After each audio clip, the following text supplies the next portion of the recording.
Hello and welcome to another installment of The Road to Episode 7, a continuing series in which I will look at the news and everything going forward to the release of Star Wars Episode 7 in 2015. And today is a kind of a big day for the for this series, I guess, although it was announced a couple of days ago. And it is, of course, I'll get right to it, Carrie Fisher is going to be in Star Wars Episode 7. We don't have official confirmation, but she says she's doing it, so she probably is. And here is the official word from Carrie Fisher. She talked to, and I'll find the thing. She talked to Palm Beach Illustrated for whatever reason, and when she was asked about her involvement, the question was, Disney is going to continue the Star Wars saga, producing movies set to hit theaters starting in 2015. Can you confirm whether or not you reprise your role as Princess Leia? She replies, yes. So there we have it, the first official confirmation of the first person who is officially confirmed to be in the film. Well, I say officially confirmed, but you know, the first person who said, yes, I'm going to be in it. So there you go. She then went on to say what she thought Leia would look like and what she would be doing. She said, elderly. She's in an intergalactic old folks home. I just think she would be just like she was before, only slower and less inclined to be up for the big battle. So there you go. There's the scoop, as it were, that was reported on JoBlo.com a couple of days ago. And yeah, so all that remains now, really, well, loads of stuff remains. But I mean, you know, in terms of the big three, we just need to hear now from Harrison Ford, really. I mean, the last installment of this series, I talked about all the comments Mark Hamill made, and for all intents and purposes, it seems like he's a go as well. It was reported last month in February of 2013 that Harrison Ford was a lock to be in the film as well, but we've had no official word on that, and he has made no comment whatsoever himself so far. So, remains to be seen whether Harrison Ford will actually be in the film or not. But from what we can tell, Mark Hamill and Carrie Fisher seem to be pretty much confirmed to be in the film. So what does this mean, you know?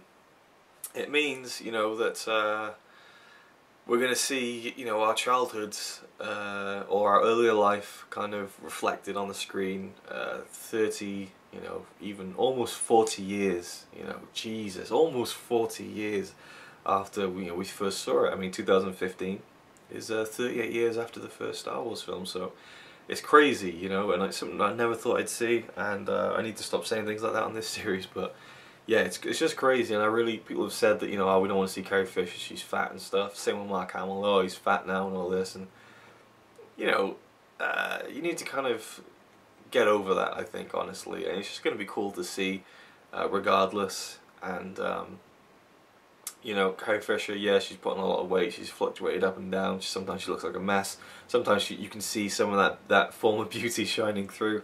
She's been through a lot in her life, but I think it'll be great to see her in the film. And again, I'm sure it probably will be a minimal role, again, remains to be seen. We really don't know how it's going to pan out, and I don't like to predict too much, but you know, it would be nice to, well, I was just about to say it would be nice to see her in there. We know we're going to see her in there, so it's going to be nice to see her in there.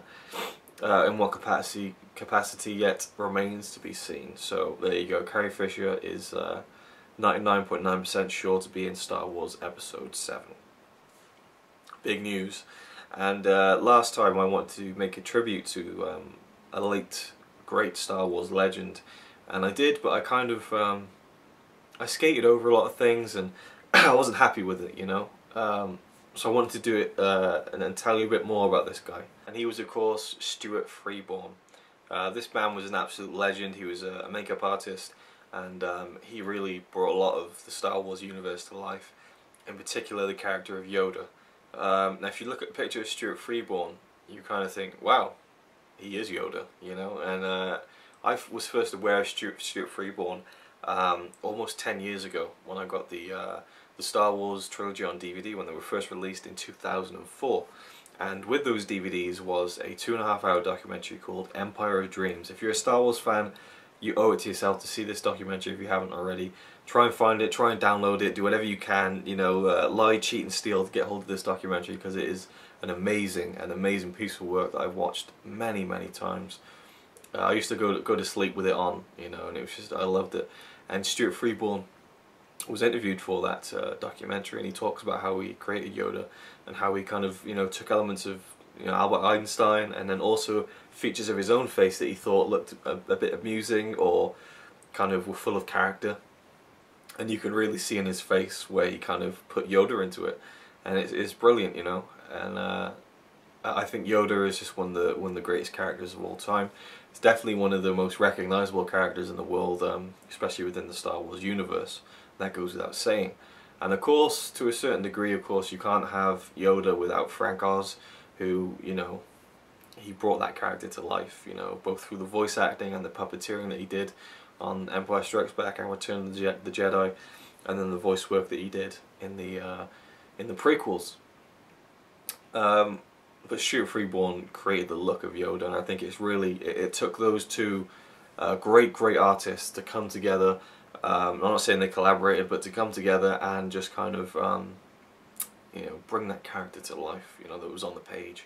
And in fact, I remember a story where Frank Oz said he was visiting the workshop, and Stuart Freeborn was showing him the Yoda face, and he's like, oh wow, and he picked it up and he kind of he broke it, and he was like, oh, you know, sorry, is that going to take long to repair? And Stuart Freeborn was like, yeah, it's going to take a long time. Something like that. It was quite a funny story. But he passed away on the 5th of February of this year, about a month ago now, just over a month ago. And I was really disappointed to see that he wasn't mentioned at the Oscars.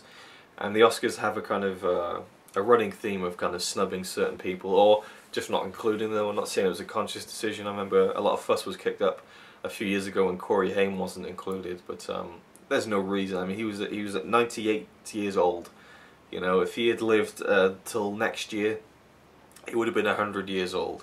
That's amazing. You know, you gotta give credit to someone who is stuck around that long and has had such an amazing life. And yeah, just awesome. I mean, I remember that he got a visit to one of the studios, I think, and they made him like a little plaque or something like that. So, you know, he was still around, alive and kicking and stuff, and that was great to see. But unfortunately, yeah, he passed away last month, and it's very sad. And yeah, I mean, I felt like making a video when I first heard about it, because I was a bit upset about it, because he really brought to life something that was a big part of my childhood and subsequently a big part of my life. The character of Yoda was one of my favourite characters, and yeah, I have a lot of respect for people who create art like that and put it on the big screen. And yeah, I mean, he wasn't even just Star Wars, you know. I mean, I've got his selected filmography here. He worked on The Bridge on the River Kwai, just one of the best films of all time. He worked on Doctor Strangelove, Oliver Twist, The Omen, the Star Wars trilogy. I mean, he really did a lot for all the Star Wars films. He worked on all the Superman films, you know, and he was involved in the special visuals, the creative supervisor of makeup, and all that kind of thing. And he also played a very big part in 2001: A Space Odyssey. So that's just a selected, you know, amount of his work, you know, that he amassed over his life. And he has been referred to as the grandfather of modern makeup design. So he really, you know, he's a British, you know, filmmaking legend, I think.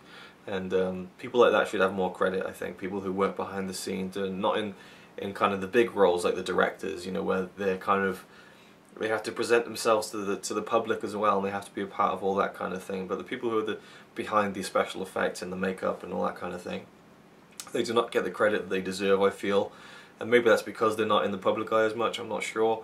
But for people like me who love just delving into the behind the scenes aspects of films and seeing how they're made and seeing who made them, I'll always have a lot of respect for Stuart Freeborn. I'll never forget the work that he did in all the films that he worked on, but in particular the creation of the character of Yoda. And may he rest in peace. And again, I read that his wife, her name is on here, Kay, she passed away last year.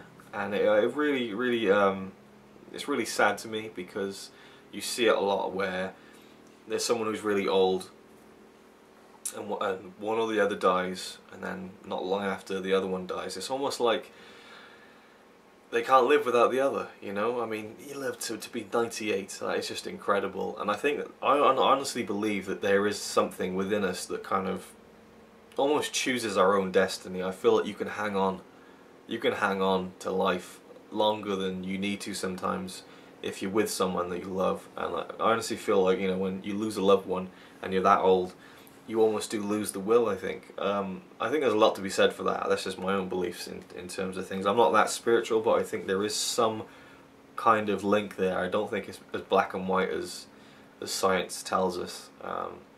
It just seems a bit poignant to me that that happens. You hear a lot of like old Hollywood legends and stuff, because that's mainly the kind of people who I kind of look up and stuff on the internet, and you see that they die quite close to each other when they're really old.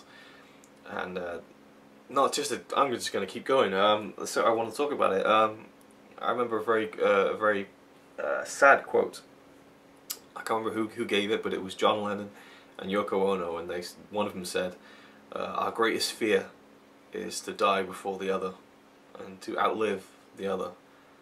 And yeah, I mean, it's been what, over 30 years now since John Lennon passed away, and she's had to live without him for all that time, and it's really sad, I think. And it's also something that I fear a lot in my life, and I don't know why I brought this up, but yeah, I think Stuart Freeborn is in a better place now, and he's reunited with his wife, I'd like to think, and I'll never forget all the work that he's done. And yeah, so that was my little tribute to Stuart Freeborn, who I don't think gets enough credit. I think he got a lot of credit, but I think he should have gotten a lot more, because he created just an amazing character, or the look of that character. So thank you for watching. It's been another long one, I apologise. Next time will be another big piece of news, I'm guessing. There's nothing planned right now, but as soon as I see it I will make a video, and I will speak to you then. Thanks for watching.